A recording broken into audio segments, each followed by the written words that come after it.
आज आहे अक्षय तृतीया आणि याच दिवशी या सीझनचा पहिला आमरस आमच्या घरी बनवतात. त्यासाठीच रात्री इथं आम्ही आंबे वगैरे घेऊन आलो होतो आणि त्यानंतर मग सकाळच्या वेळेला लवकर उठून देवपूजा वगैरे आवरून झाली होती. उंबरठा पूजन वगैरे करून घेतलं होतं मी आणि त्यानंतर लगेचच लागले होते स्वयंपाकाला. तर इथं आमरस बनवण्यासाठी आंबे थोडा वेळ पाण्यात ठेवून दिले आहेत आणि इकडं मसाला भातला फोडणी वगैरे देऊन झाली आहे माझी. आणि पुरीसाठी पीठ वगैरे मळून झालं आहे. तर आज पुरी आणि आमरस मसाले भात असा मेनू आहे.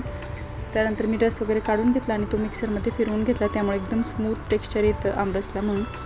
तर इथं आमरस वगैरे पण रेडी करून घेतला, लगेचच पुऱ्या वगैरे पण करून घेतल्या आणि त्यानंतर मग अगोदर नैवेद्यासाठी ताट तयार केलं आणि आमरस बनवल्या अगोदर मी थोडा वेळ फ्रीजमध्ये ठेवला होता, जेणेकरून तो खाताना थोडासा थंड होईल म्हणून. आणि सगळं आवरून झाल्यानंतर मग नैवेद्याचं ताट वगैरे बनवलं आणि देवाला नैवेद्य दाखवून घेतला आणि त्यानंतर आम्ही पण जेवण केलं आणि लगेच भांडे वगैरे सगळं आवरून घेतलं आणि दुपारच्या वेळेला थोडीशी रेस्ट केली. आणि दुपारच्या वेळी वातावरण असं काही झालं होतं की वाटलं आता लगेचच पाऊस पडेल की काय, पण थोडंसं आभाळ भरून आले आणि त्यानंतर नॉर्मल वातावरण झालं होतं बघ. तर संध्याकाळचा हा थोडासा व्ह्यू एन्जॉय केला बाल्कनीमध्ये बसून. आणि त्यानंतर आमच्या फ्लोअरवरच्या एका ताईंचा बड्डे होता, तर त्यांचं छोटंसं बड्डे सेलिब्रेशन आम्ही करणार होतो सगळे फ्रेंड्स मिळून. तर त्यांच्याच घरी गेलो होतो, तर तिथं बड्डे सेलिब्रेशन वगैरे झालं, थोडा वेळ तिथं टाईमपास वगैरे झाला.